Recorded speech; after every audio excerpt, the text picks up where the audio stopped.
everybody. So our web seminar today is on the subject of when financial aid backfires and how to not get burned. Next slide, please. So I'm going to start by going over just some of the technical details before I turn it over to our panelists today. You can access the web seminar a couple of different ways. You can listen through your mic and speakers on your computer, or if you want to access through the telephone, the login information is there on the screen. It's the 314 number under technical details. If you have questions during the web seminar, we are going to be doing Q&A at the end of the web seminar. So we'll hear from all of our panelists first and then take the questions. On the control panel that's on your screen, there's a box that says questions. And so you can go ahead and use this box at any point during the web seminar to send your questions in. We'll be taking notes on all the questions as they come in, and then we'll go ahead and try to get to as many of them as we can at the end of the presentation. The last logistical point that I want to make is that the presentation materials, including the PowerPoint slides and the audio, we are recording this presentation, will be posted at our website, cacollegepathways.org. So it can sometimes take us a couple of days to get that information up there, but it should be up by the end of the week. So if you do want to listen to it again or have other colleagues listen to the web seminar, that will be available. Next slide, please. So I'm super excited to tell you about our three panelists that we have on the web seminar today. We have Bob Perkins, who is a volunteer with CASA of Los Angeles, the court-appointed special advocate. And Bob, I want to actually give a special shout out to Bob because it's really because of Bob that we're doing this web seminar today.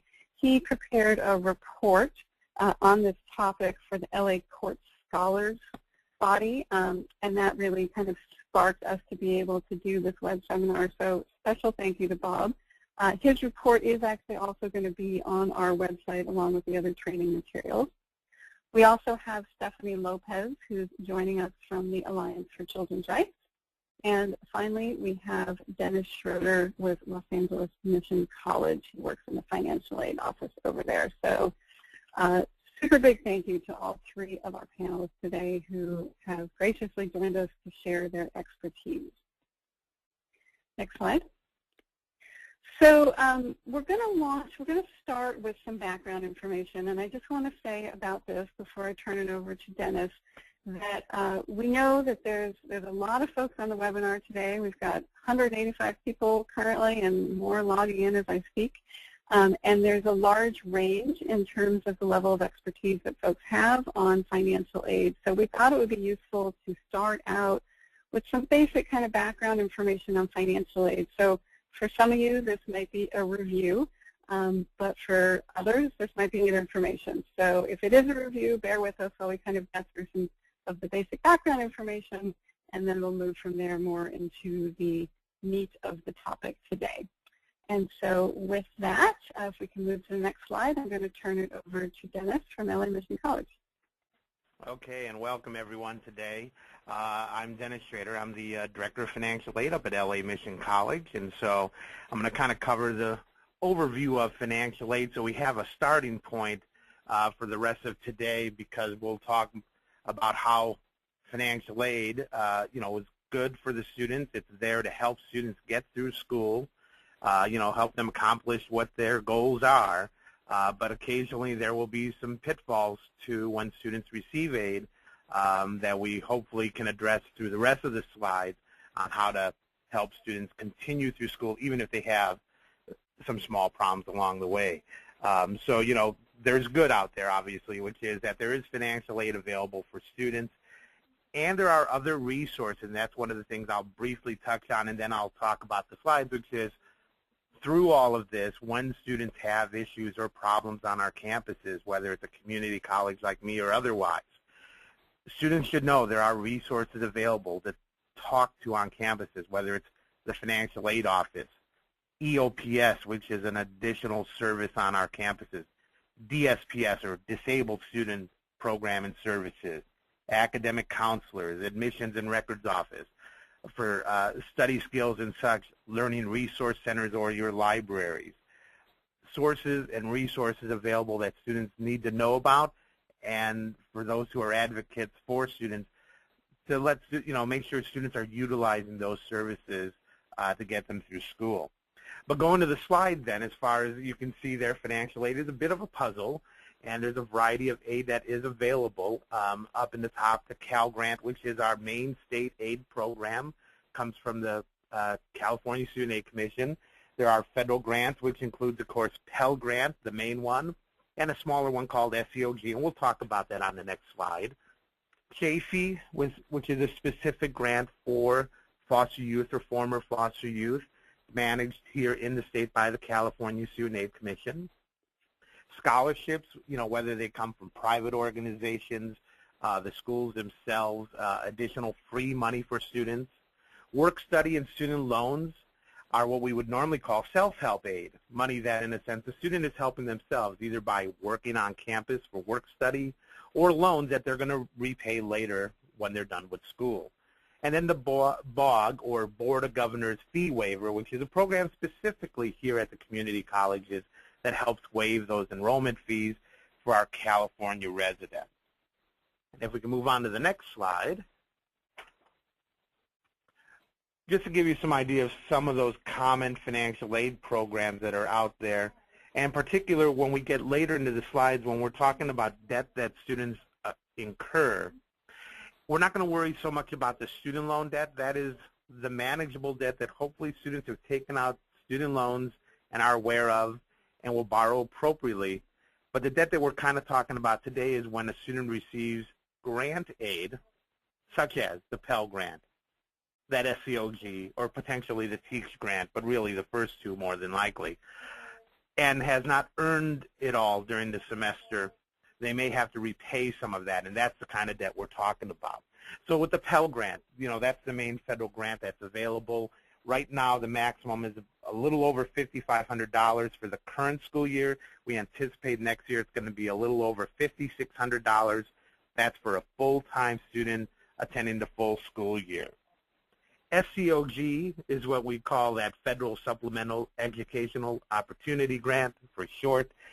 It is administered directly by the Financial Aid Office and is normally considered a limited funded program because it does have a limited amount of funds available on any given campus. Whereas with Pell Grant, if every student who applied for Pell Grant on a campus was eligible, they would be able to get the Pell Grant. SEOG, a school gets an allocation, and thus awards could differ a little bit. They may be as low as $100 a semester or as high as $4,000 per year. It's how the school wants to separate and divide that money up. TEACH grant specifically for students who plan to go into the K-12 system, become teachers, up to $4,000 per year for students for that. It's a great program available, not at every school, but many. Loans, subsidized and unsubsidized Stafford loans are the main student loans available out there. The biggest difference there is with the subsidized loan is the federal government has a subsidy. They're paying for the interest for the student while they are in school. And so when that student leaves, they only have the interest during the time when they're out of school through the time of repayment that they're responsible for, along with the principal of the loan. That's a need-based program, just like most grants are, based on their financial need. Unsubsidized loans are loans where the government's not subsidizing that interest. So interest will accrue while the student is in school, and thus they do have the option to pay that interest or wait till when they get out of school, like many students, and have that all added in with their principal. But that's not so much a need-based program, so even high-income students may qualify for that. Lastly, on that loan area, the Perkins loan is a smaller, limited-funded program that many schools participate, locked-in interest rate. It's a lot like the subsidized loan in that there's no interest accruing for the student while they're in school, but it is a limited-funded program. And last, in the federal aid areas, federal work study, where students earn some of their financial aid as they work on campus part-time, or in some cases off campus in certain nonprofit organizations. A school might have contracted with for things like tutoring services or things like that. One more source of aid that the student actually earns as they go to school. We can go on to the next slide. So how do we even know what a student's qualified for? And this is any type of student on a campus. We have a very simple formula, and this is the same across the board at any given college, community college or four-year or trade technical school. We start with the cost of attendance. What does it cost for a given year of school? From that point, and we can consider all the things that you would think of: tuition and fees, books and supplies, room and board, even when they live off campus, even if they're living for free with a relative. We can include those type of costs. Transportation, whether a student's commuting back and forth like many will do to a community college, or even if they've gone away to a four-year school, we figure those costs in. And then the personal cost of just being a person. Amazingly, yes, we do figure those costs in too. So every school has an idea of what the cost of attendance is for any individual or group of students. For example, at my school, we probably break it down mostly by whether you're a California resident or you're a non-California resident, because the tuition would be very different. And then those students who live off campus or those students who live with parents, that affects really that room and board amount that we might use. So we have some categories, but we have a starting point at least for any given student of what the cost of attending school is for them.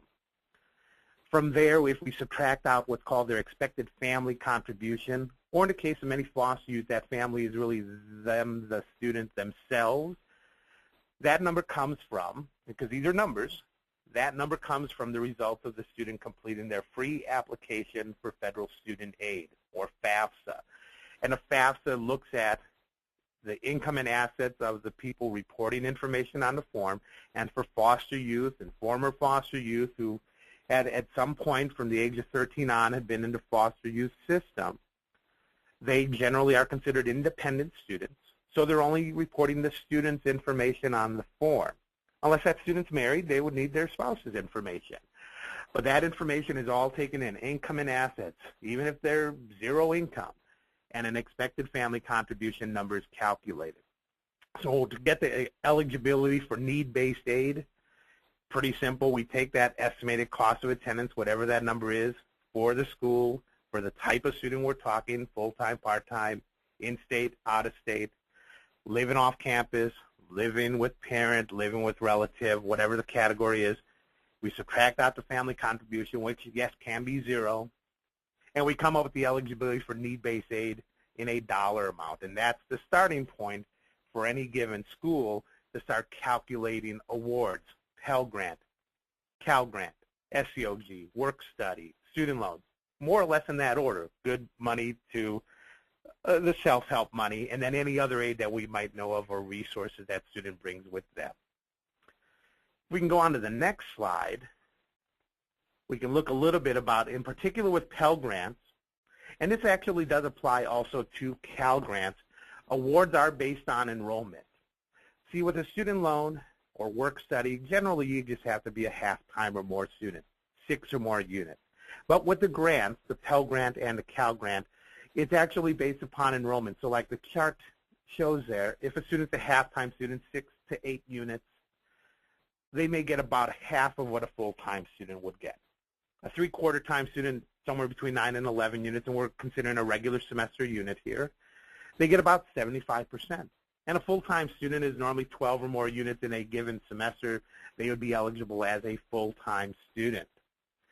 Also, aid is earned based upon, as it says there, course attendance and completion. So the federal government has a fairly simple formula for federal aid that says that as a student attends, they are earning their financial aid, which again could have been dispersed early in a term, in a semester. And generally, once they've made it through at least 60% or more of a semester, they've earned 100% of their aid. And if they drop out, withdraw before that, in a sense, they may have been overpaid, and that's what we're going to be talking about later in the slides. So it is a matter of awarding aid, dispersing the actual aid based upon their enrollment at the given time, and then earning it along the way through the semester. So some of the things that affects this is when students do not successfully complete classes. So if we move on to the next slide, just some of those letters out there, these are all the bad letters, I guess you could say, but these are the letters that would be of concern for students and, again, might be the ones that be affecting their eligibility. So W's for withdrawal. These are generally for students who are dropping after the period of time where a school might have a open period for adding and dropping classes. For community colleges, generally that's about the 20% point they may be able to drop without getting a W grade. But after that point, they're considered a withdrawal, and they would get a W for that grade, and it would show on a transcript as such. Student would still be more than likely able to repeat that class at a later point, but it might be counted against their progression towards their program. And when we look at the next slide in a little bit, how we're tracking them to make sure they are successful in their program.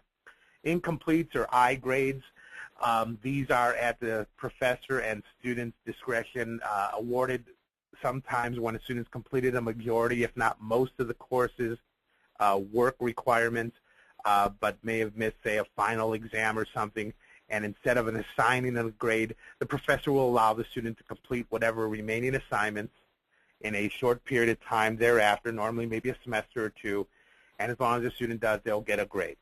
If not, oftentimes they may be changed to an F if they do not follow through. F for fail, unfortunately that's about as straightforward as can be, but yes, for students who fail based upon not mastering their material, that can affect their, obviously, ability to progress through classes and potentially affect their future financial aid. And then last, a no-pass grade would be for those classes that are taken instead of with a letter grade assignment for a pass or no pass, like a credit, no credit kind of idea for classes where they're just taking it in those grading fashions. A no pass would not affect grade point average, but it can affect, again, progression for the student and financial aid eligibility, which leads us into our next slide, where we're going to see just some of those relevant considerations out there. Satisfactory academic progress at the top. That's what us at the colleges and financial aid office call the whole idea, and what we have a policy for students to make sure they are progressing towards completion of their program, whether it's a one-year certificate, a two-year degree program, a four-year degree program. Are they completing it in a reasonable period of time?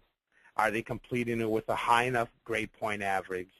And are they progressing that by passing enough classes along the way? For example, many schools, 2.0 is probably the minimum grade point average to maintain.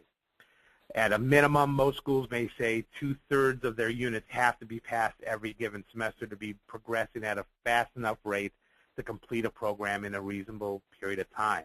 And then as far as overall time spent at a school, many schools have to consider that a student that over 150% of what their normal program would take, they are probably outside the boundaries of making satisfactory progress towards their program. So if a program takes 60 units, again, an associate degree, a school may cut them off at 90. They may cut them off earlier and have them do some kind of petition or appeal to make sure they're on course.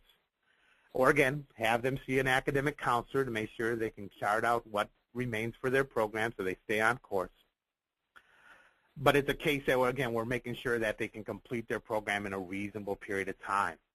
Other factors currently just passed very recently, this last July of 2012, Pell Grant time limits. In the past, we've gone through different phases of limitations on Pell Grants.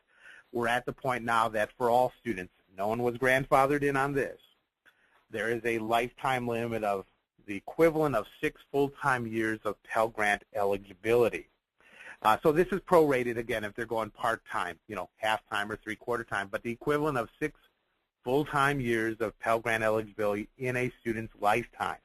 So this can be a big factor for students, especially if they're starting at two-year schools, community colleges with the intent to transfer. If they're getting Pell Grant, they want to be very aware that they're using their money properly and they are progressing, because with 6 years, that's 6 years lifetime. So if they're at a community college for 3 or 4 years of full-time study because they needed remedial coursework, ESL work, had to repeat classes, change of major, that could impact their ability to then have that Pell Grant available in later years when they do transfer. And then lastly, the Board of Governors who set the rules here in the community colleges and their Board of Governors fee waiver. There is some new limits being proposed and looked at for students on limiting the number of semesters of eligibility and potentially linking some form of satisfactory academic progress, not specifically what we consider our federal policy that rules on all federal aid eligibility, but that could affect how long and for how many semesters a student could receive and be eligible for the fee waiver.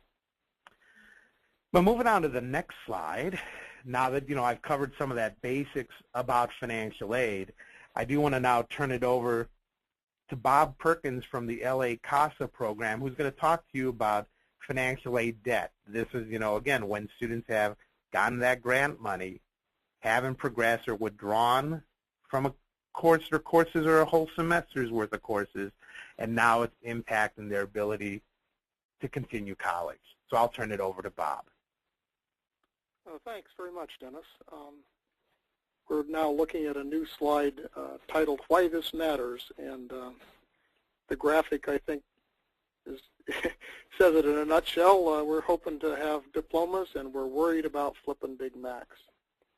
So as a CASA, I don't ordinarily get into technical or educational issues on a scope like this. CASAs, as most of you know, work one-on-one to advocate for individual children and youths in the foster child system. But I have a personal anecdote that addresses this question of why this matters, and I think it may show you why this matters. It was about a year ago. I was appointed the CASA for a remarkable young woman. I'm going to call her Doreen, who was 20, about to turn 21. And Doreen had largely overcome foster youth's problems. She graduated from high school, enrolled in a Cal State.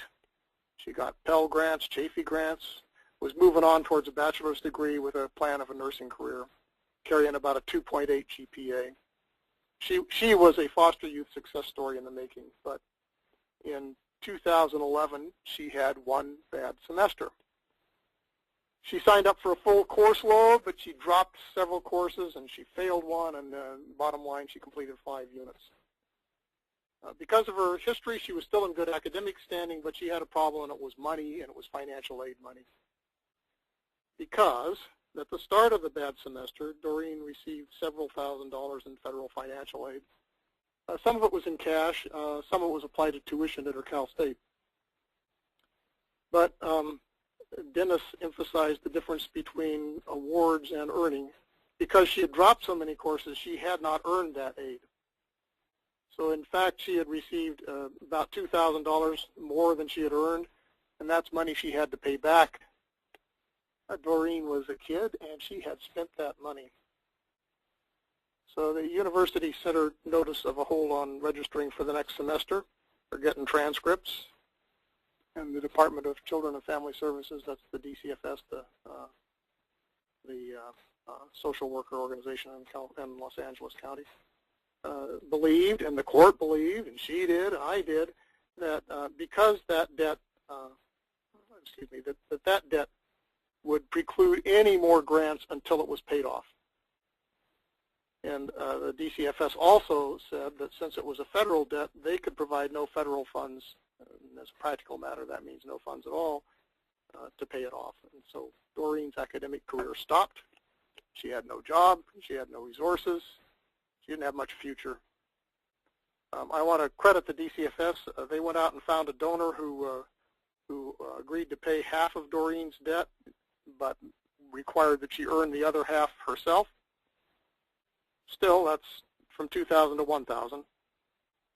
And it wasn't real hopeful, and it kept looking worse. You'll remember she was approaching age 21 when you have to emancipate. Her foster mom announced that when she did emancipate, Doreen would have to move out or pay $600 a month in rent. Transition housing didn't look like a good bet because to qualify, Doreen had to show she was in school or working or both, and this was the middle of the recession. Doreen, after a few months, did find a part-time minimum wage job, and believe it or not, was saving money on that, but it was slow. You try saving $1,000 on $8 something an hour of earnings. Her social worker got frustrated and recommended immediate emancipation, and thankfully the court saw that that would be a mistake. It would immediately have put Doreen on the street with no home and no school and a tiny income. So the judge kept her in the system, but the rules are you can only do that till she turns 21. Actually, it was a woman judge. And that's about as bad as it got. I told you that Doreen is remarkable. She is. She turned that situation around. And she turned it around by using the tools that we're presenting today. And that is, as the slide says, why this matters. Here's what she did. She applied for admission at a community college. The state college block on enrollment did not affect her there. And she not only enrolled, she got a governor's fee waiver, and she applied for all sorts of financial aid. She checked out transition housing and applied for several spots. Her eligibility with a part-time job wasn't great. It was getting better because she was now in community college. Doreen and I met with the Cal State authorities, and there we got some pleasant surprises, which sort of led us to this webinar. Yes, she owed the money. And yes, there was a hold on both registering and getting a transcript. But the college had not reported her to the feds, so she was eligible for Pell Grants at her community college, which she got. And the state college, state university, was impressed with her at that meeting and satisfied with her efforts to repay, and they lifted the holds and invited her to return. So as a full-time student with financial aid and a part-time job, Doreen got transition housing, and that's how she turned 21. She was employed, she was in school, she was in her own apartment, and that's why this matters. So let's look at the next slide, which asks, how common is this? And this slide addresses a question you may well have, which is, sure, that was a big deal for your friend Doreen, Bob, but isn't that pretty freakish? Isn't that pretty rare? Well, I'm going to suggest that it is a built-in part of the system. It's something that comes up often, and it's something that we would be wise to understand and prepare for. I don't have statistics to tell us exactly how often these problems come up, but people in the field have told me it's pretty common. Maybe not quite as extreme as Doreen's situation, but that these problems are common. And this slide certainly supports that belief. This data is from Pasadena City College, one of the 100 community colleges in the state. For several years, Pasadena has monitored how many Chafee students they serve and how well those students do, and this slide summarizes some of the data they gathered. Chafee grants, I emphasize, are not Title IV grants. They are not federal student aid grants that we are talking about today, but they are useful for studying foster kids because unlike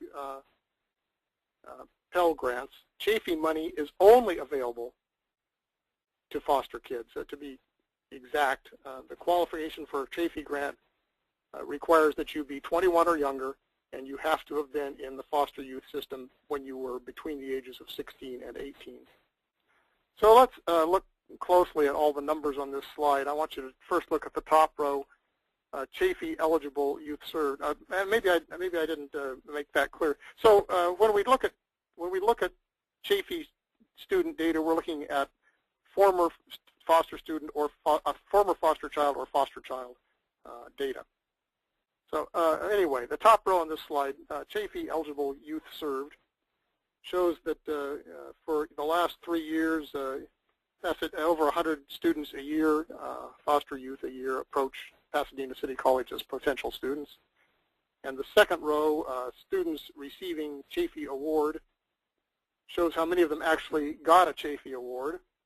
That's I guess to be exact, you'll notice the right-hand column is estimated. That's because I got this data in mid-term of this fall, and so those numbers aren't final. None of the 2012 numbers are final except the number approaching the school before the year started. But let's use those estimated numbers along with the hard data for 2010 and 2011. It doesn't change the percentages much, but it maybe gives you a little more sense of what's going on right now. Anyway, you see there were 56, 77, and 43. That's a total of 176 students who got Chafee grants. If you move to the third row, that shows how many of those 176 Chafee students had a successful semester, and those numbers, 38, 43, 36, add up to 117, which means that if you look at the bottom row, in the last 3 years, 18, 34, and an estimated 7, or about 59 Pasadena City College students hit the wall. So that number of 59 is 1/3 of the 136, which is all of their Chafee students, hit the wall. 1/3. So, and that's despite the fact that Pasadena City College has a very active Foster Youth Success Initiative program, which they call STARS. So I've taken a lot of time and a lot of numbers to go through this, but here's what they suggest. If foster youth with Pell Grants have similar experience to the Pasadena City College Chafee students, close to 1/3 of them will face some sort of unearned financial aid issue. They may not all be in debt. In fact, as we'll see, community colleges have taken steps to try to keep that from happening.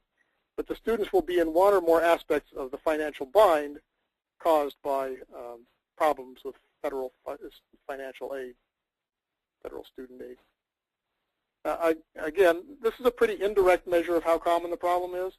And there's at least one important difference between Chafee grants and Title IV money, which is that Chafee money is earned when awarded, so the Chafee recipients never have to repay it. That makes it easier, shall I say. It makes it easier for them to drop out. And it's been suggested that some streetwise students may even take Chafee money, and when they know they're not going to complete the semester, that's sort of gaming the system for the Chafee money. And that is a game that no smart person would try with Pell Grants, because you do have to repay them, and the government will come after you to get its money back. So the numbers might be a little different, but and I'm not suggesting that it means 1/3 of all foster youth Title IV recipients have financial aid debt, but I do think the slide shows, as anecdotal evidence also suggests, that there's very good reason to believe that this problem is widespread and that it deserves your attention, particularly since paying attention to it can change the outcome. I'd like to move on to the next slide, which is titled, How Does a Student Incur Financial Aid Debt? Any overpayment of aid can trigger a student financial aid debt. So there's several ways that can happen. One of them shown on the left is a school error. Here's an example, and this example is taken out of the FSA handbook, which is a Department of Education publication, and that is the Bible for federal financial aid, and we'll give you the web address for that handbook before we're done. Anyway, one example is if a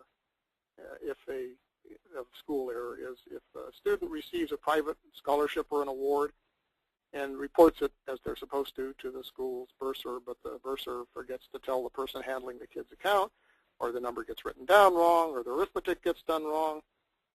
The school awards too much money. That's the school's error. The kid didn't do anything wrong.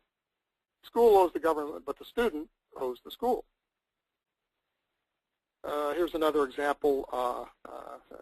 It comes under the category of changes to FAFSA data. You'll remember FAFSA stands for Free Application for Federal Student Aid, I believe. Anyway, it's a change in what Dennis referred to as expected family contribution calculation stuff. That is to say, a kid has more money. So if the student got that award late, she's already received her financial aid package, that changes her FOFSA eligibility, and it may push the amount of aid over the amount of need. And again, she would have to repay it. But this webinar really focuses on the more common reason for Title IV financial aid debt, and that's the student drops classes or withdraws from school, and the next slide will walk us through that process. It says how overpayment occurs. So you'll remember Dennis emphasized the amount of Pell Grants and other Title IV money is based on how many units the student takes.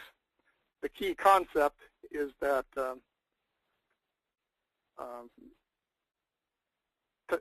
funds are awarded based on what you sign up for, but they're earned by completing the courses. So if you look at this slide, let's walk through it. Student receives an aid award and enrolls. And the funds are distributed to the student, but the student withdraws from classes or drops. So then the student stops earning and may not earn as much as she received, and that results in an overpayment.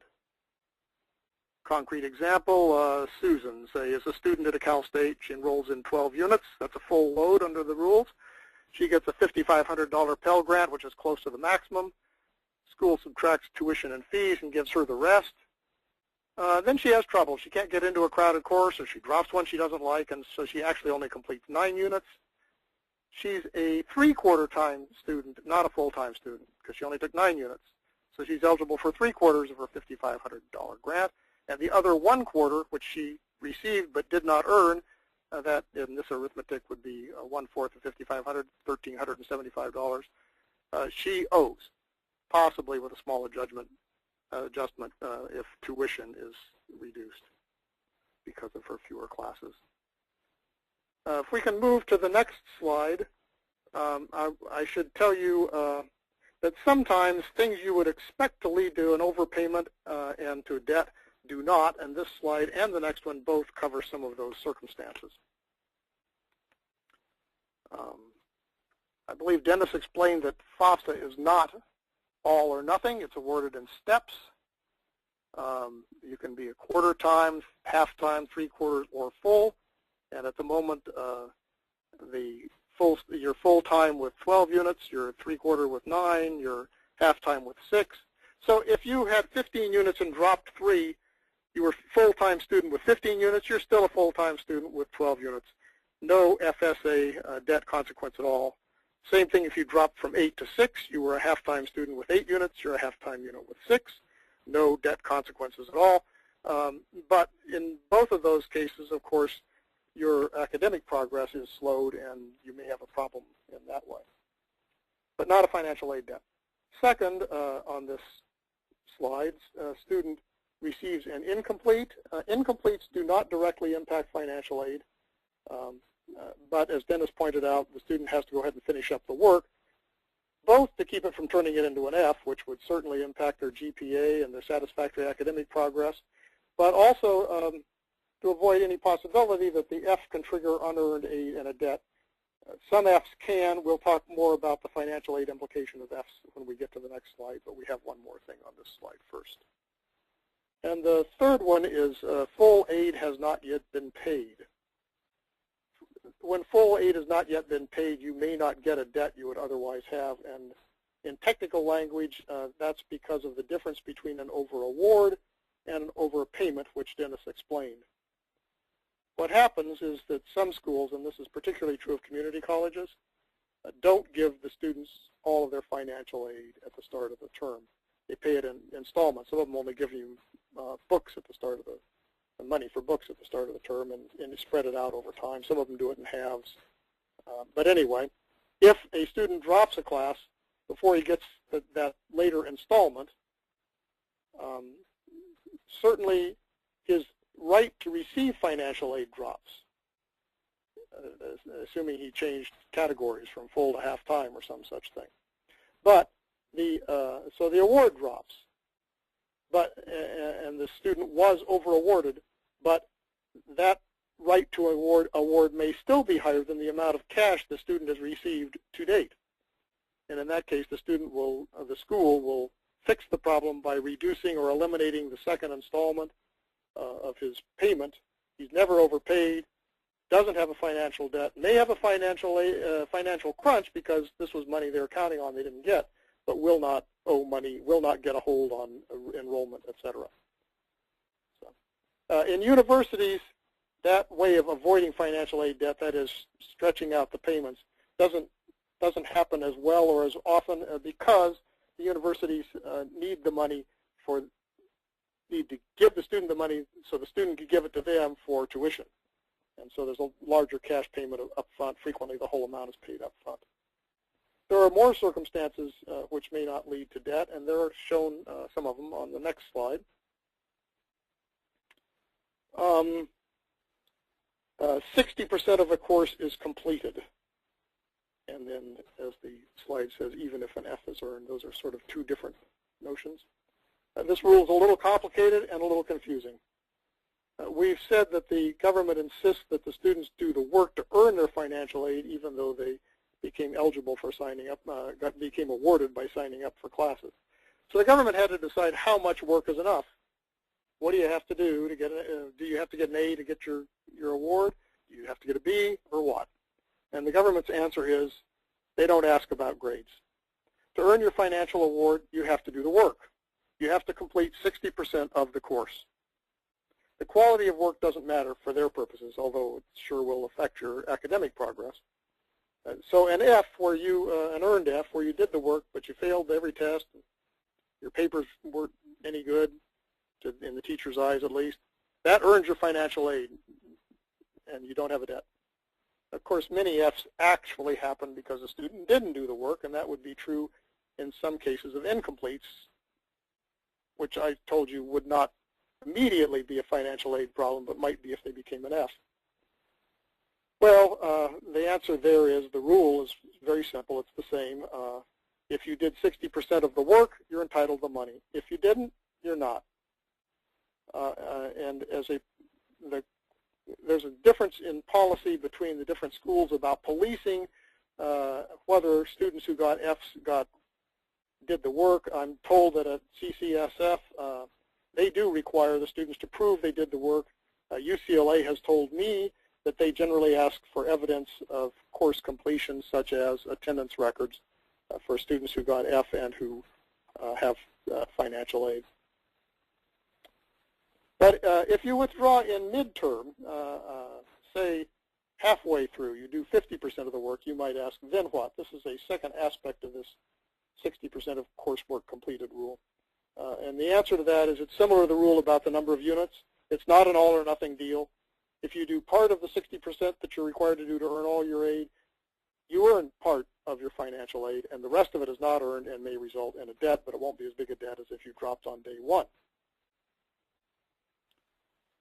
So I should digress a moment to say that though we're focusing on financial aid debt today, everybody knows that avoiding Title IV debt is not the only or biggest problem on a student's plate. They want to graduate. And to remain eligible for future financial aid and to stay in school, they've got to show satisfactory academic progress. Flunking a semester actually may turn out to be better for you on the financial aid front, that is the short-term financial aid front. It won't create a debt if you go to class all the time and just fail, but it sure will impact your SAP, your satisfactory academic progress. So it's a bad plan, and we would encourage students to see their counselors before they drop or fail classes, and where possible to see their EOP or other counselors specializing in foster students so they can weigh their options. It turns out that you may be able to both do a little bit of both by timing your withdrawal from a class, but I'm going to leave that issue and some related ones for Deb Cromer of the Alliance for Children's Rights, who will be there soon. So I want to, one more thing about this. The SAP is that is academic progress, is a twofold test. You got to maintain satisfactory GPA, and you have to pass units at a fair clip. So if you've got a good GPA and you've got lots of units piled up, the F may not hurt you all that much, but still, we are not encouraging Fs. Anyway, this emphasizes there are decisions to be made. They're difficult decisions, and that's really the crux of the issue that we're focusing on today. Every case is unique. It depends on the kid's financial situation. It depends on their academic situation. It depends on what their academic goals are.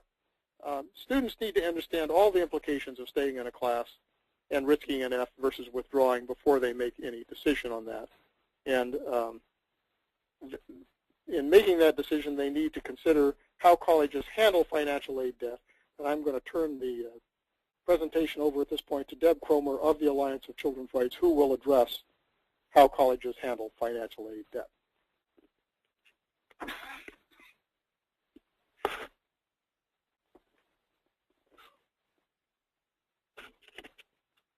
Deb?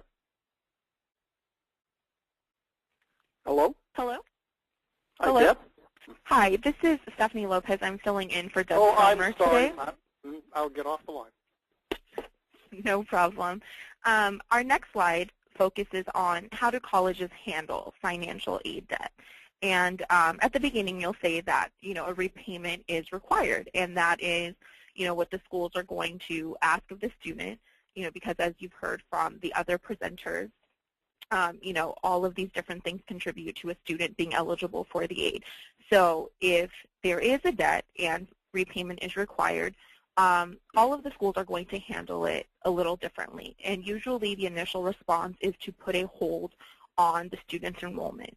And, that is really to alert the student that this is something, to be taken seriously, and it is something that needs to be handled. Schools are authorized to lift a hold if satisfactory academic arrangements or satisfactory arrangements, period, are made. The financial aid student handbook provides information, and it says your school may decide to pay a student's obligation by returning to the appropriate FSA program account the amount overpaid to the student. Once your school makes the appropriate return, the student will no longer owe an FSA debt, but rather a debt to your school that you can collect according to your procedures. The student's eligibility for FSA funds is restored as long as the student meets your FSA eligibility criteria. A student who receives an overpayment may reestablish eligibility for FSA program assistance by repaying the excess amount or making arrangements satisfactory to the holder of the overpayment debt to pay the excess amount. So that just says a lot to say that the financial student aid handbook says that, it gives the schools a lot of leeway into how they can, handle these issues, and you'll find that in the handbook. Next slide, please. So making payment arrangements. The definition of satisfactory arrangements, like I said, vary by school. Most schools, can make arrangements directly. One school indicated that on occasion they've accepted payments of $10 a month based on, what the student was able to show that they can afford at the time. Others say that they'll generally require a repayment of 70% of the debt before allowing enrollment. Again, this is going to vary by school. Most schools will make the arrangements directly, but some are going to refer to the U.S. Department of Education. Now, negotiating with the Department of Education can, be pretty simple depending on the school and what their arrangement with them is, or it can be more time-consuming. And if the school is going to allow the student to negotiate with them directly, it's going to be much easier because then their account is not being referred to the Department of Education. A referral to the Department of Education usually happens after a year or two, although some campuses, like I said, will refer immediately. Most schools are willing to use future aid to, pay off the debt. But again, this is going to vary by school. So this is a great opportunity to encourage the student to become familiar with the different individuals on campus and to learn how to advocate for themselves and to learn how to speak up and, explain what their current situation is to negotiate a proper, repayment plan that they can actually handle. Next slide, please. So we have a couple of examples, and there's two that I'm going to give you. The first student I'm going to call Steve. He was a full-time student in transitional housing. He needed to drop classes to work. He missed the deadline to drop appropriately and just stop going to class. This resulted in an overpayment for him of financial aid, so he had to repay what he was awarded. He went to his school, he met with his financial aid counselor, and was given contact info for the Department of Education. He talked to the Department of Ed, was able to negotiate a payment plan that worked for him. Thankfully, his was a pretty easy situation with the Department of Ed. They didn't make him, jump through any hoops or, anything crazy. They worked with him pretty flexibly. The Department of Ed negotiated his college, notified his college, and reinstated his financial aid for that year. So in that situation, the student was able to negotiate the debt with the Department of Ed directly. They notified his school. They lifted the debt, and he was able to move on. His holds were all lifted, and he was able to, do fine. That's not always the case. The next student, Jasmine, full-time student, full-time employee. She failed all of her classes with B's and F's because she couldn't take the pressure of school and work, which is really understandable. I mean, going to school, having the pressure of all of that, a new setting, working can be really overwhelming for students. This resulted in her being put on academic probation and not being eligible for financial aid in the future because her GPA was below a 2.0. She was able to meet with an academic counselor, developed a plan for being a successful student, enrolled in free tutoring programs on campus, went down to part-time status with 6 units because she couldn't handle being full-time and having to provide financially and work full-time, so she had to drop down to half-time. She filed a petition with the financial aid department, explained her plan. The financial aid department approved her plan, but explained that she needed to meet the 2.0 GPA in the future and needed to continue to meet with her counselor to stay on track. So her situation was a little different. Hers didn't result in an overpayment, but it resulted in her not being able to be eligible for immediate future aid, and she had to really reevaluate and think of her plan. When situations like this happen, it's been my experience with working with clients that this is a great opportunity to let them know and understand that college and their educational path is very unique.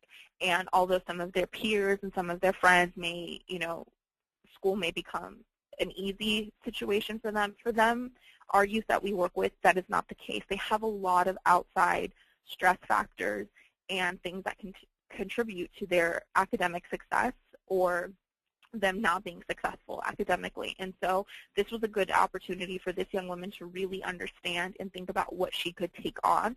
And as people who work with these youth, whether it's an advocate, a foster parent, a counselor, a social worker, whoever, this is a great time to, instill in them that, it's okay to take some time and rethink your plan.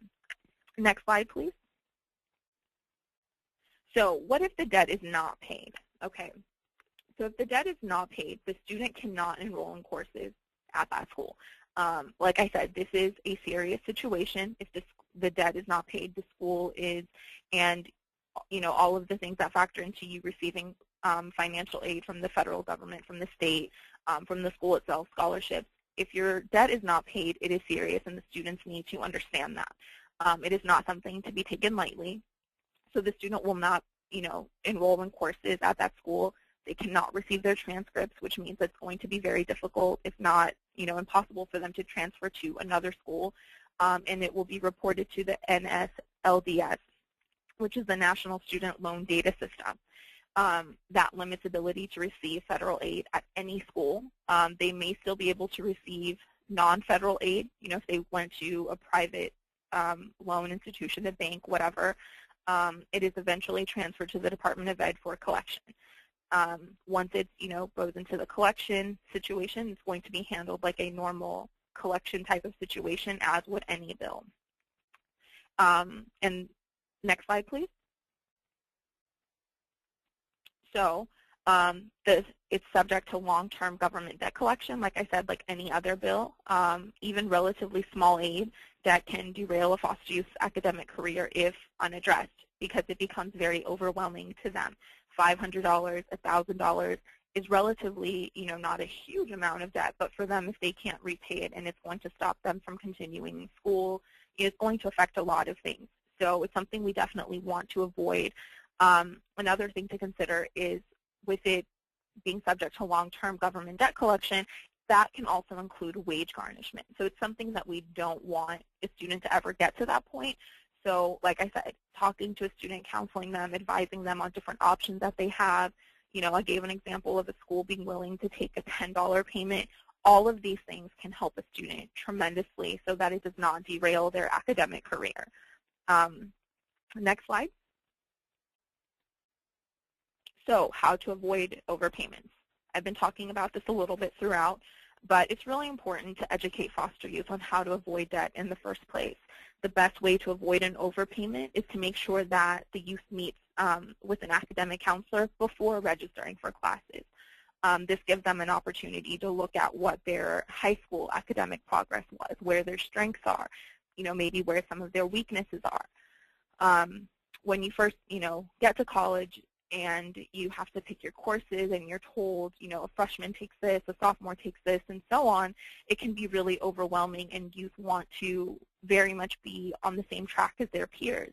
But, if they meet with an academic counselor at the school and the counselor identifies, look, maybe you're not super great at math, that's fine. So maybe it's not the best idea to take, an English course, a math course, and a science course all within the same semester, because it can be very taxing on you. It requires tutoring, reading, extensive studying, and for a student who's not great in all of those courses, to take something like that in one semester would not be the best. So really having them reach out to an academic counselor that can, give them a real scenario and give them something practical for them is going to be great for them.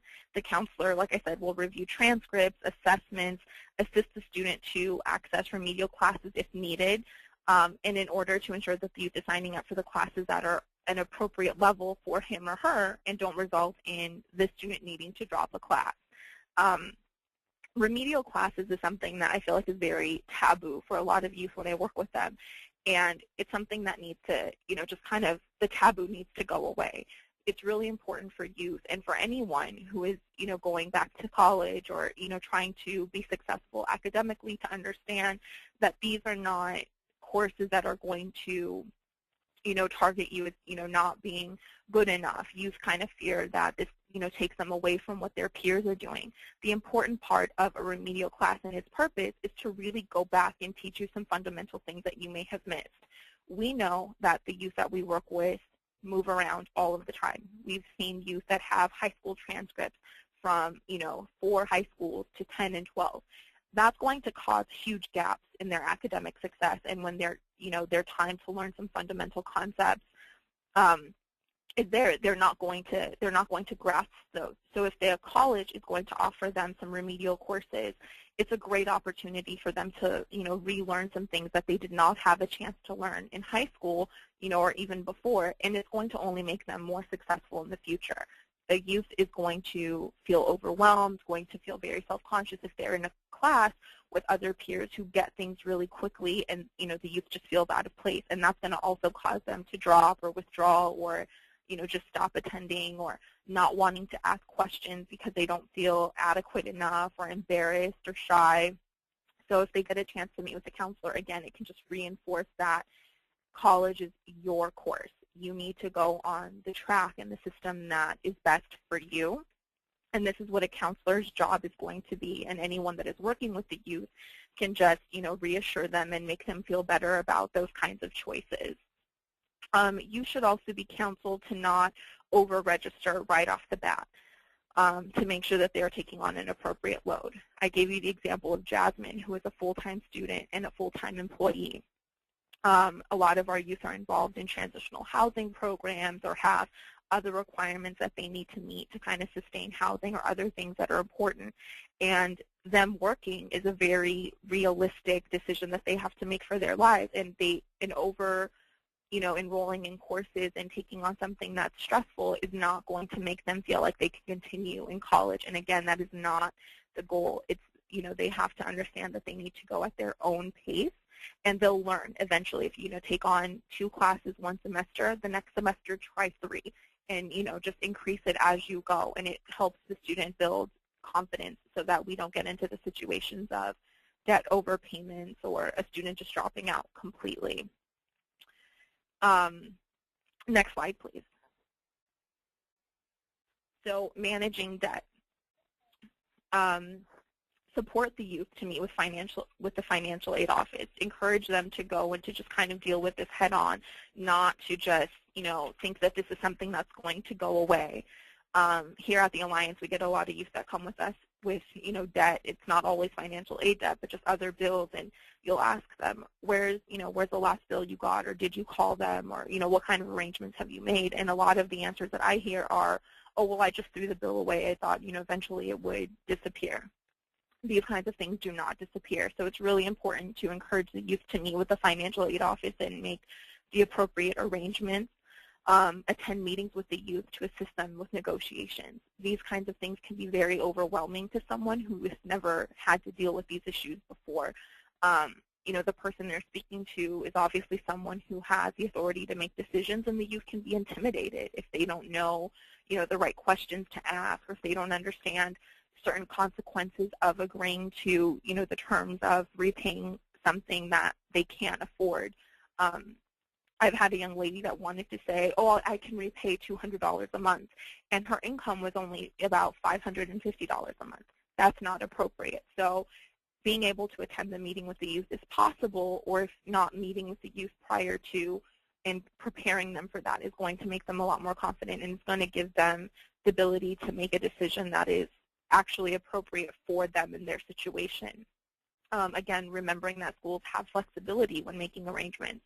Some schools may not want to make arrangements initially. They want to, be a little bit more steadfast in the youth just having to pay everything in full. And something that, we work with a lot is just asking over and over again and asking to speak to a supervisor or asking to speak to someone else in the department when making the arrangements, because the schools really do have a lot of flexibility. They may not want to always acknowledge it, and they may not want the students to know how much flexibility they have for various reasons, but a lot of them do. So it's really important, to get the students to understand that the schools have some flexibility, and that is, again, another area where you can be a great advocate in working with them so that they can talk to the appropriate students.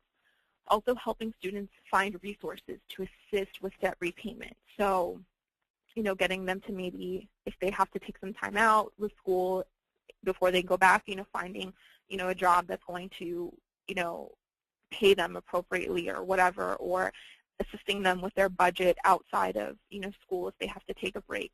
These are all ways that you can help a student manage their debt. For some people, it seems really common sense. This is not common sense at all for any student in this situation. Next slide, please.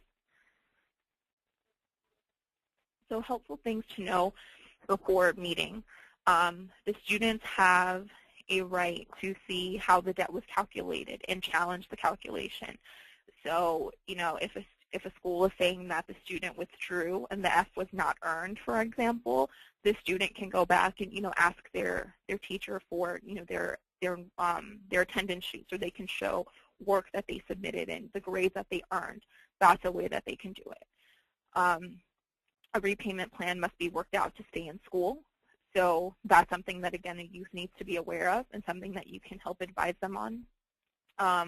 Try to get all of the decision makers in the room together if possible, just so that there's not a lot of back and forth. The youth does not get, frustrated with the bureaucracy that can happen at the school. Sometimes the school's decision making is split between offices, whether it's the financial aid office or the registrar, for example. So it's useful to get all of the decision makers in one room for the meeting, if possible, when negotiating a repayment. Schools in general want the student to be able to continue. So they a lot of times will want to work with the student, but again are going to make sure the student sticks to whatever agreement they come to. Explore all possible sources of repayment. So repayment and options include Title IV funds, non-Title IV scholarships and grants, student loans, although those can be brutally expensive, and we like to encourage students not to take out loans if they don't need to. Maybe if they have some work study pay left over, emergency funds through a child welfare agency or community resources, and even in a few cases where the student and the social worker act quickly enough after the student drops the course, non-monetary reduction of the debt. Cerritos College, for example, offers student success workshop courses, which if taken during the same semester as the student dropped the class, count as attendance towards 60% standard and allow recalculating the student's eligibility for his or her Pell Grant. So again, talking to the school, figuring out what kind of programs are available there within the community, different things that can help. There's a lot of different pieces of this puzzle that can be put together so that the student does not become discouraged and just drops out altogether because of a debt that they've incurred. Next slide, please. So the role of those who work with foster youth, again, help the youth to register for classes to their skill level and be successful in that class. Make sure the youth understand the consequences of dropping the classes. As mentioned previously, the best way to avoid overpayment is to make sure the youth meet with an academic counselor before registering. We want to make sure the youth is prepared so that the youth does not drop.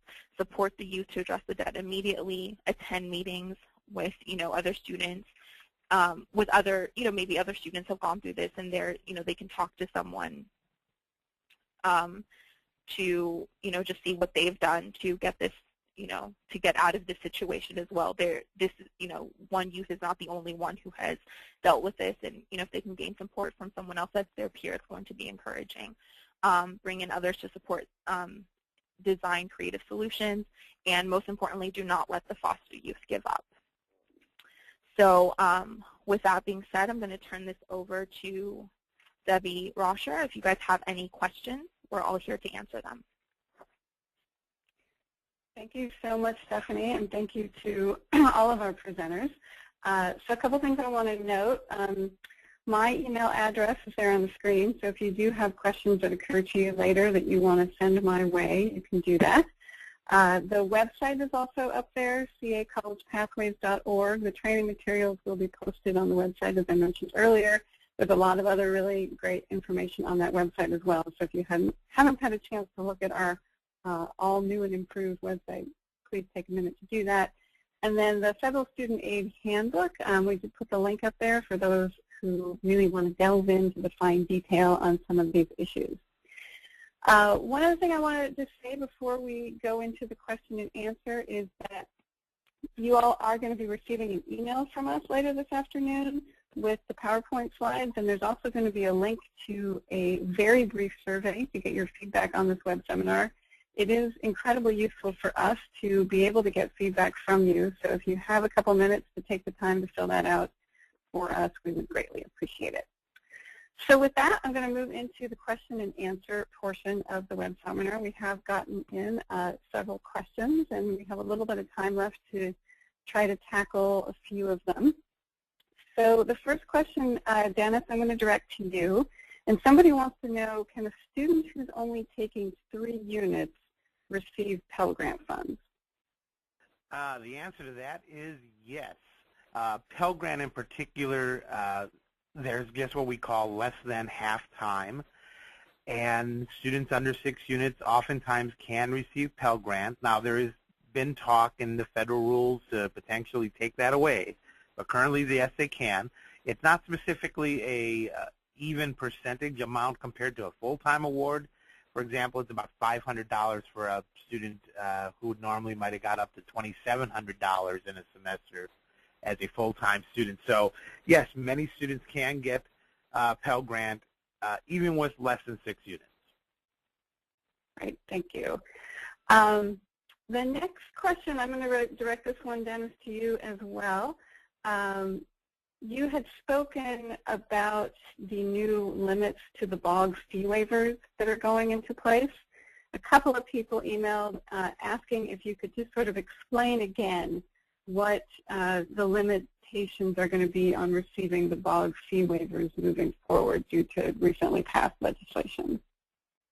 Well, what the Board of Governors is looking at is limitations based upon satisfactory academic progress, but not in not in the federal sense, where for all federal Title IV aid we have a satisfactory academic progress policy at every college, where again we track all those items: GPA, progression, maximum number of units, specifically for Title IV aid eligibility. But then institutions have their own SAP, in the sense that, again, you've heard of academic probation, that same concept. And what it's looking like is that they would like to tie fee waiver eligibility to that kind of academic progress.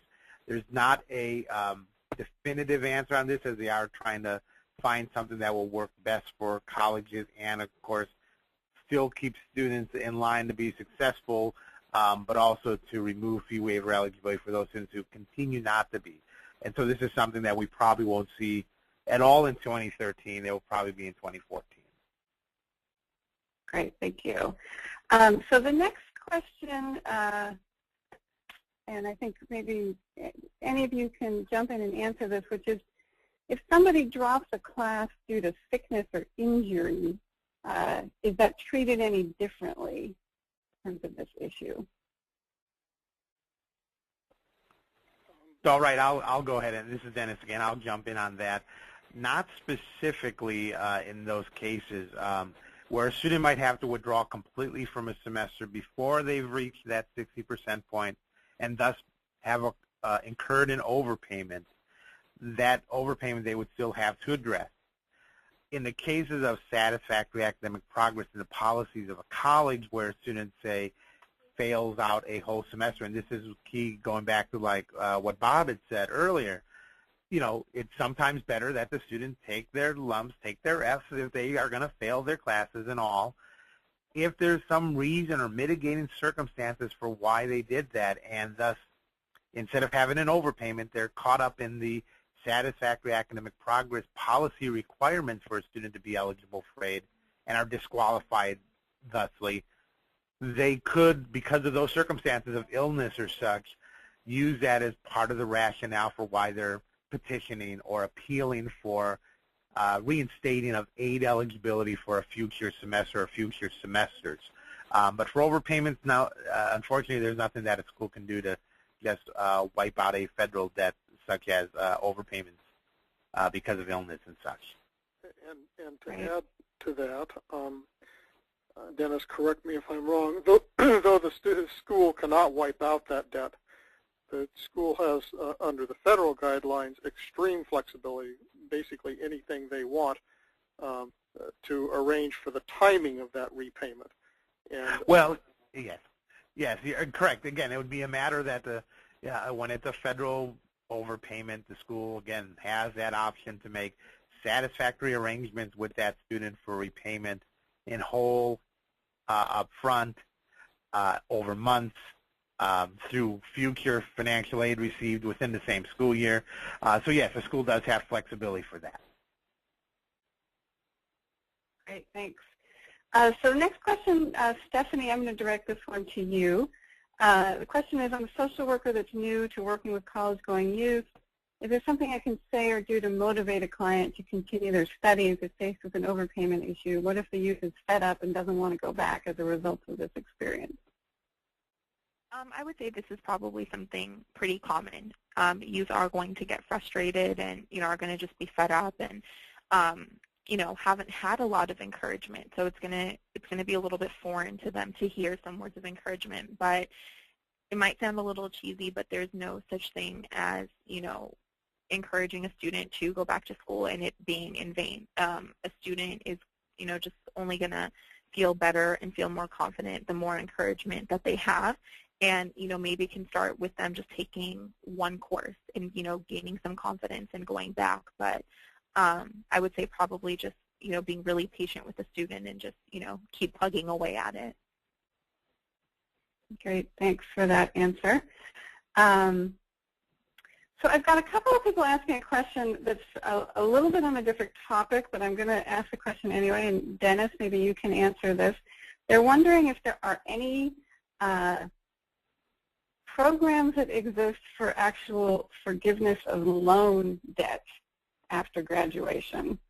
Are you aware of anything out there that could help somebody who's taken out student loans to be able to get that debt forgiven? For student loans, yes, not for the overpayment type of debts, but yes, there are some repayment or cancellation provisions very specific to Perkins loan in particular. Certain fields of public service nursing in particular, teaching in a couple areas. There are some provisions for canceling out Perkins loans. That's one of the benefits to it. There is also in the federal Stafford loans some loan forgiveness for people who enter other public service, and it's a little broader of a term as far as understanding for some loan forgiveness. But those are really about it right now that I can think of. Great, thanks. So Stephanie, I'm going to direct this next question to you. Are you aware of whether or not there's any requirements related to who has to share this critical information with the students who are actively participating in foster care? So, for example, a social worker or the court or their attorney. Is there any kind of requirement to make sure that these students get this information? Well, okay, a great way to make sure that people, are required to provide the student with this information is when anyone is going over the TILP or the TILP, which is the Transition Independent Living Plan with the student. A worker goes in at minimum about every 6 months and develops a plan with the student as to what their goals are, who's going to be responsible for helping the student meet the goal, what the student's responsibility is in meeting the goal. And this document, is submitted to court. So this is a great way to make sure that, the student has a great opportunity here to make sure that if they want to go to college or if they have some sort of higher education goal, that they do loop in other people. The worker definitely has a responsibility to make the student aware of resources available and where they can access those resources. It does not mean that the worker needs to be an expert in these resources, but connecting the student appropriately. The caregiver as well does not have to be an expert, but does need to try to help the student find resources. The local community college, the high school will have a counselor on campus, things like that. The attorney on the student's casework can also find some resources. They can connect them to organizations such as ours or other, college-driven places where they can go to find scholarships or other things like that. So in short, to answer, yes, people have an obligation to help the student, and the best way to make sure that that happens is by documenting it on the TILP. Right, so it sounds like for each individual county, making sure that social workers are aware of the resources and have this information would be really crucial for this. There's another question about how this issue impacts vocational training programs that use kind of a different standard of like clock hours and pass, no pass. Dennis, can you speak to that? Well, it would be a little bit similar. Again, when a student is in some vocational programs where aid is dispersed differently than a semester school. Again, with most semester schools, and as Bob had mentioned, with the community colleges, many of us will, instead of dispersing 100% of the student's eligibility at the start, we'll split it over at least maybe 2, if not more, disbursements over a semester, hopefully alleviating some of potential overpayments for students inclined to be as such, and then also to help students in money management. With clock hour programs where aid is dispersed based upon a student's progression through the program, there still can be cases where there are some potential overpayments. Again, the calculation would be quite different, and so I don't want to go into detail, but yes, potentially there could be some, but it may be actually, in my mind, theoretically a little more limited because the student is, in a sense, earning as they're attending. Great. We have a follow-up question on the BOG fee waiver that I'm going to also direct to you, Dennis, which is, are there any circumstances where somebody would have to pay back the BOG fee waiver? Only in the rare cases where a student wasn't eligible for a fee waiver, and that would mean probably a fairly significant error on a federal aid form where, again, there are some certain income cutoffs or other eligibility cutoffs, but that's fairly rare, or in the cases of where they were not a California resident, but in their admissions information, which again is all self-reported, self-certified at community colleges, had reported being a California resident and thus wasn't eligible for it. But otherwise, no, there's no earning of the fee waiver throughout a semester. It's just applicable as is as a fee waiver. Great.